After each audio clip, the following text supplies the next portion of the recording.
अस्सलाम वालेकुम नाज़रीन, मैं हूँ आदिल निज़ामी और आप देख रहे हैं मेरा डिजिटल चैनल। नाज़रीन, पाकिस्तान में फ़ज़ाई हदूद बंद होने जा रही है।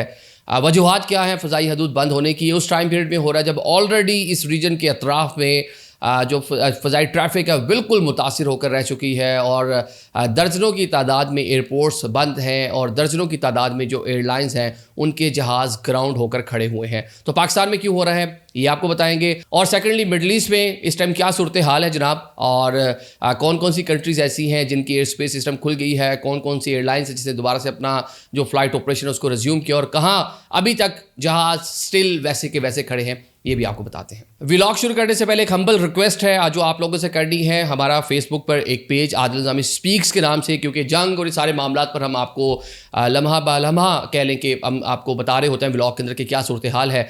तो फेसबुक ने हमारा एक 3 लाख फॉलोअर्स वाला जो पेज था आदिल निज़ामी स्पीक्स, ये मोनेटाइज पेज था जिसको लास्ट 28 डेज़ में 45 मिलियन लोगों ने जहाँ पर आकर वीडियोस को देखा था, इसको सस्पेंड कर दिया और हमने इसको अपील वगैरह की, वो भी हमारी अपील भी रिजेक्ट कर दी है। तो जनाब अब हमने एक नया पेज बनाया है आदिल निज़ामी पॉडकास्ट के नाम से। तो आपसे रिक्वेस्ट है कि इस पेज को अब आप फॉलो कर सकते हैं और आइंदा हमारी वीडियोज़ इस पेज पर ही आप देख पाएंगे। और जो पुराना जो पेज है वो सस्पेंड है, वो अब आप उसका रीच नहीं कर सकते, वहाँ आपको कुछ नज़र नहीं आएगा। अब जनाब व्लॉग की तरफ आते हैं।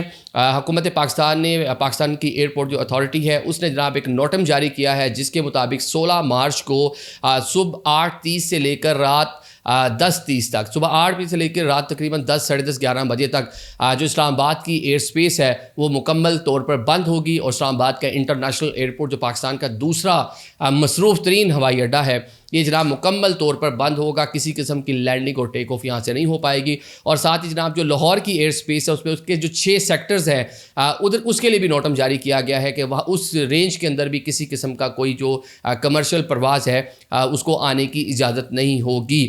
तो जनाब ये उस टाइम पीरियड में हो रहा है जब ऑलरेडी एक क्यास है एविएशन इंडस्ट्री के अंदर। एयरलाइंस के जहाज़ एयरपोर्ट्स पर मौजूद हैं, एयरपोर्ट सिक्योर नहीं है, लोग एयरपोर्ट्स पे जा रहे हैं, फ़्लाइटें कैंसिल हो रही हैं। मिडल ईस्ट में जो सारी सिचुएशन है वो आपके सामने ही है। तो हुकूमत पाकिस्तान और पाकिस्तान की एयरपोर्ट अथॉरिटी ने जनाब ये नोटम जारी क्यों किया, तो उसकी रीज़न जनाब योम पाकिस्तान यानी कि 23 मार्च की जो परेड है वो इस बार ज़रा कह लें कि बहुत ही महदूद पैमाने पर इस बार दोबारा उसका इनेकाद हो रहा है। लास्ट ईयर की तरह प्रेसिडेंसी ईवान सदर के अंदर ये परेड होगी। वैसे भी ईद का गालबन तीसरा रोज़ बन रहा होगा, तो उसके लिए जनाब कह लें कि रिहर्सल जारी है। कल 2-3 दिन हम इस्लामाबाद से देख रहे हैं कि काफ़ी सारे जो फाइटर प्लेन हैं वो अपने करतब और जो प्रैक्टिस वगैरह वो कर रहे होते हैं। तो ये उसकी एक बड़ी वजह बताई जा रही है। वैसे कल रात के इस्लामाबाद की एक एयर स्पेस जो है वो जंगी माहौल की वजह से भी बंद हुई कि अफ़गानिस्तान से कुछ ड्रोन्स जो हैं वो इस्लामाबाद की जानिब भेजे गए। I-8 जहाँ हम बैठे हुए हमारा ऑफिस है, ये यहाँ से बिल्कुल साथ I-9 और यहाँ पर आकर वो जो है वो नीचे उनको नकारा बनाया गया, कुछ और भी आकर गिरे। तो उस टाइम पीरियड में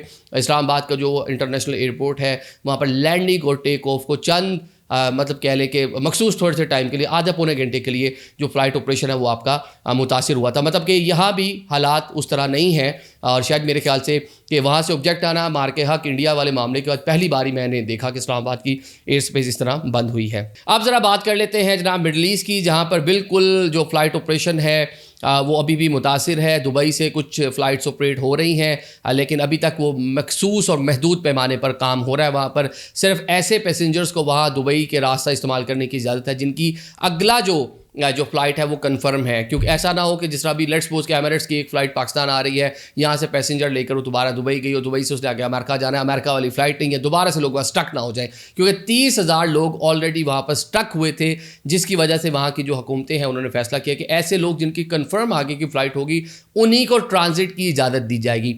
अभी भी बड़े महदूद पैमाने पर वहाँ से फ़्लाइट ऑपरेशन जो है वो रिज्यूम हुआ है। जहाज़ अभी भी कह लें कि खड़े हुए हैं और साथ साथ एयरलाइन अभी भी लोगों को कह रही हैं जिनके पास टिकट थी कि आप टिकट को रीस्केड्यूल कर सकते हैं या इसका रीफ़ंड ले सकते हैं। उसमें एमिरेट्स भी है, फ्लाई दुबई भी है, इत्तेहाद भी है। और अभी तक ये लग रहा है कि ये वहाँ पे चीज़ें बेहतर नहीं हो रही। जो लोग फंसे हुए थे पहले मरहले में सिर्फ उनको या चार्टर्ड परवाज़ों के ज़रिए लोगों को निकाला जा रहा है। जिस तरह 2 परवाज़ें ऑपरेट हुई हैं इजरायली शहरियों को लेकर जाने के लिए, 600 लोग जो वहाँ पर थे, अमाराती हुकूमत ने खुद से उनको वहाँ से एवैक्यूएट किया, समो कह लेके निकाला है। ज़रा अब आगे ज़रा चल लें, आपको इस रीजन का जो फ़्लाइट रडार है उसमें दमाम आपको नज़र आएगा कि एयरपोर्ट इस टाइम बहुत ही बिजी एयरपोर्ट है।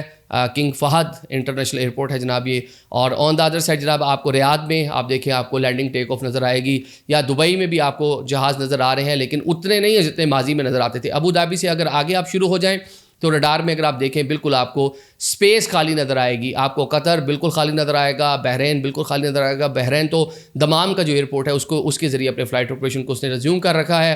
آپ کو کویت سٹی اور کویت بھی بند نظر آئے گا. باقی ایران ہے, عراق ہے, شام ہے, جارڈن ہے, لبنان ہے, ایون اسرائیل ہے, یہ بھی پوری کی پوری فضائیں آپ کو یہاں پر خالی نظر آئیں گی. تو بظاہر یہی لگ رہا ہے کہ آنے والے دن اسی طرح ہی معاملات چلیں گے. عید کا سیزن تھا, لوگ بڑی تعداد میں لوگ اس ٹائم ویسے ہی ٹریول کرتے ہیں. عرب ممالک ہیں, یہاں پر لوکلی بہت سارا کمیوٹ ہوتا ہے لوگوں کا, یا پھر جس طرح پاکستانی بڑی تعداد میں وہاں پر موجود ہیں, بنگلہ دیشی ہیں, ایرانی بڑی تعداد میں موجود ہیں, انڈینز بڑی تعداد میں موجود ہیں, شری لنکن بڑی تعداد میں موجود ہیں. تو وہ لوگ اپنے ممالک میں جاتے ہیں. آگے ایسٹر کی بھی چھٹیاں آنی ہیں. تو جناب اس ٹائم کہہ لیں کہ ایک پینک ہے, ایک کیوس ہے, اور لوگ جو کہہ لیں آپ کا جو بارڈرز ہیں, زمینی راستے جو ہیں ان کو استعمال کر رہے ہیں. ان کے ذریعے ریاض جا رہے ہیں, مسقط جا رہے ہیں, دمام جا رہے ہیں, اور وہاں سے فلائٹ لے رہے ہیں. لیکن ان ممالک کے اندر بڑا ہی مخصوص اور محدود قسم کا ابھی تک فلائٹ آپریشن ہے. اور جس طرح ہم نے آغاز کیا تھا, پاکستان نے ایک نوٹم جاری کیا ہے, اور یہ صرف ایک دن کے لیے ہے. اس میں کسی قسم کا پینک یا کیوس کی ضرورت نہیں ہے. اس کی ریزن جسٹ جو 23 مارچ کی پریڈ ہے اس کی ریہرسل, اور اس کے لیے جو جنگی جو فائٹر پلین پاکستان کی فضاؤں میں اڑ رہے ہیں, جنہوں نے یوم پاکستان 23 مارچ کے موقع پر president, field marshal, prime minister کو جو سلامی دینی ہے, یہ صرف وہی جہاز ہے. Thank you so much.